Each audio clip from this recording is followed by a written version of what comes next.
கையிலே கலைநயம் கைவண்ணம் கண்டார் என்று சொல்லுவார்கள். இந்த நேரத்திலே இந்த உழைப்பாளி தேநீர் கடையிலே தேநீர் அருந்தும்போது இந்த காட்சி எங்களுடைய நாட்டிலே கிரைண்டர் உருளுக்கல் என்று சொல்லுவோம். அந்த உருளிலே அந்த கல் தேய்ந்து விட்டால் இதுபோலே பொடியிலே செதுக்கி நம் கலைநயமிக்க சிலை எப்படி செதுக்கிறோமோ அதுபோலே அவருடைய குடும்பங்கள் நீளோடி வாழ வேண்டும். இந்த நேரத்திலே சித்தர்கள் ஆசியோடு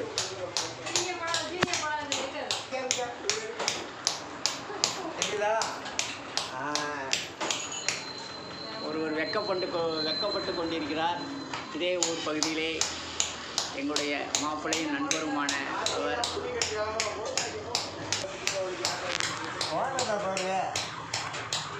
என் முன்னாடி உட்கார்ந்திருக்கும் அந்த பெரியவர் பல பஸ்களுக்கு ஓனர். ஆனால் யதார்த்தமாக இருப்பார் ஐயா அவர்கள்.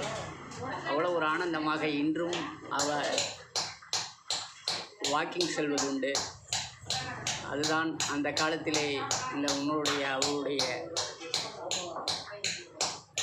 ஆரோக்கியம் ஆயுள்யம் என்று சொல்லிக்கொண்டு இந்த நேரத்திலே அடுத்து ஒரு நண்பரும் வந்துவிட்டார். அவரும் இந்த நேரத்திலே அவருக்கு நான் என்ன செய்கிறேன் என்று அவருக்கே தெரியவில்லை.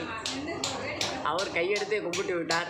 உலகமெல்லாம் காணொலி பார்க்கும் அனைத்து அன்பும் உள்ளவர்களுக்கும் இந்த 6 முகம் டீ கடை 7 முகமாக வர வாழ்த்துக்கள். எப்படி பாதாள செம்பு முருகன் உலகம் போற்றுகிறார்களோ அதுபோல இந்த 6 முகம் டீ கடையும் உலகம் போற்ற வேண்டும் என்று சொல்லி மீண்டும் அந்த உளி எடுத்து செதுக்குவோருக்கு நல்ல ஒரு குடும்பம் நீரோடு இருக்க வேண்டும். சித்தர்கள் வாக்கும் மெய்யாக இருக்கும். நல்லதே நடக்கும். தாய்மண்ணே வணக்கம்.